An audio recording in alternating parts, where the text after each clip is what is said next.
അതെ, എല്ലാവരും എന്നാ പറയണോ? ഡ്യൂട്ടി കഴിഞ്ഞ് വീട്ടിലേക്ക് പോവാണ് കേട്ടോ. എന്നാന്നറിയാൻ പാടില്ല, ഈ ഇടയായിട്ട് വീഡിയോ എടുക്കാൻ ഒന്നും ഒരു മൂഡില്ലെന്നേ.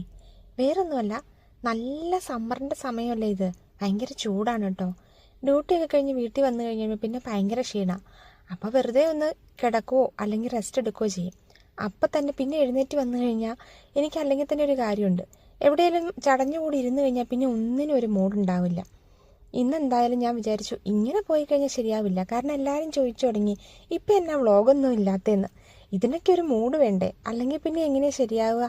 എന്നാൽ പിന്നെ അടുക്കളയിൽ കയറിയപ്പം ചുമ്മാ കുറച്ച് വീഡിയോ എടുത്തേക്കാന്ന് വിചാരിച്ചു കേട്ടോ. 2 തേങ്ങ വാങ്ങിച്ചായിരുന്നു. ഈ ചൂടുകാലം ആയതുകൊണ്ട് മേടിക്കണ തേങ്ങയൊക്കെ മിക്കവാറും 4 മേടിച്ചാൽ 2 കേടായിരിക്കും കേട്ടോ. എന്നാൽ ഇന്ന് 2 ഞാൻ ആകെ വാങ്ങിച്ചുള്ളൂ. അതിനകത്ത് 1 കേടായിരുന്നു. 1 പക്ഷെ അടിപൊളിയായിരുന്നു കേട്ടോ. ഈ ചൂടിൻ്റെ കഥ പറയുമ്പോൾ നിങ്ങൾ വിചാരിക്കും, ഓ ഇതന്നെ ഇതിനു മാത്രം ചൂടാണോന്നല്ലേ? ശരിക്കും പറഞ്ഞു കഴിഞ്ഞാൽ അതെ കേട്ടോ. സമ്മർ ഭയങ്കര പാടാണ്, പ്രത്യേകിച്ചും അടുക്കളയിൽ കുക്ക് ചെയ്യാൻ കയറുന്ന ടൈം. ഭാഗ്യത്തിന് കുടിസം വീട്ടിലുണ്ടെങ്കിൽ രാവിലെ ഫുഡ് ഉണ്ടാക്കി വെക്കും. പിന്നെ ആകെ എനിക്കുള്ള പരിപാടി എന്ന് വെച്ച് കഴിഞ്ഞാൽ തോരനുണ്ടാക്കലാണ് കേട്ടോ. പച്ചക്കറി ആയിട്ടുള്ള ഐറ്റംസ് ഒന്നും പുള്ളിക്ക് അത്ര പിടുത്തമല്ല. ഉണ്ടാക്കാനും അല്ല കഴിക്കാനും അല്ല, ചുരുക്കി പറഞ്ഞു കഴിഞ്ഞാൽ. അപ്പോൾ ഇന്ന് ചിക്കൻ കറി ഉണ്ടാക്കി വെച്ചിട്ടുണ്ട്. എനിക്ക് ഇച്ചിരി തോരനും കൂടെ ഉണ്ടാക്കിയാൽ മതി. അതിനുള്ള തത്രപ്പാടിലാണ് കേട്ടോ ഞാൻ.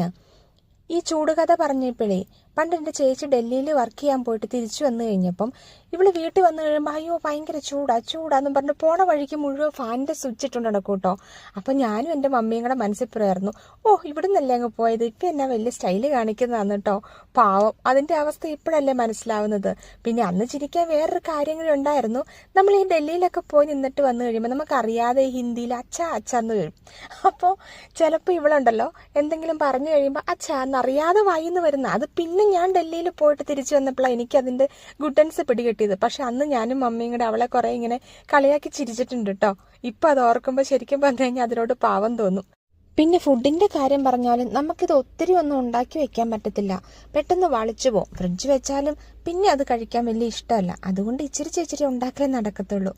എനിക്ക് ഈ ഐസ് ഭയങ്കര ഇഷ്ടമാട്ടോ. ഐസ്ക്രീമിനേക്കാളും ഇഷ്ടം ഐസാണ്. അപ്പം ഈ ചൂടത്ത് ഞാൻ മിക്കവാറും അതൊക്കെ പിള്ളേരുടെ അടിച്ച് മാറ്റി കഴിക്കും. ഇത് വേവുന്ന വരെ നമ്മളിവിടെ വെയിറ്റ് ചെയ്യണ്ടേ. ഇതിപ്പോൾ ഞാൻ പ്രിപ്പയർ ചെയ്യുന്ന നാളത്തേക്ക് എനിക്ക് ഡ്യൂട്ടിക്ക് കൊണ്ടുപോകാനുള്ള ഡ്രിങ്കാണ് കേട്ടോ. വേറൊന്നുമല്ല, കുറച്ച് നാരങ്ങ പിഴിഞ്ഞ് അതിനകത്തേക്ക് ഇച്ചിരി ഉപ്പും പഞ്ചസാരയും ഒക്കെ ഇട്ടിട്ട് 2 കാന്താരിമുളകും കൂടെ ചതച്ചിടും. അപ്പം ഇതിനകത്തേക്ക് ഇട്ട് വെച്ച് കഴിഞ്ഞാൽ മുളക് താഴത്തേക്ക് പോകത്തുമില്ല വെള്ളത്തിനകത്ത്, പക്ഷെ അതിൻ്റെ ഫ്ലേവർ കിട്ടുകയും ചെയ്യും. അടിപൊളിയാണ് കേട്ടോ.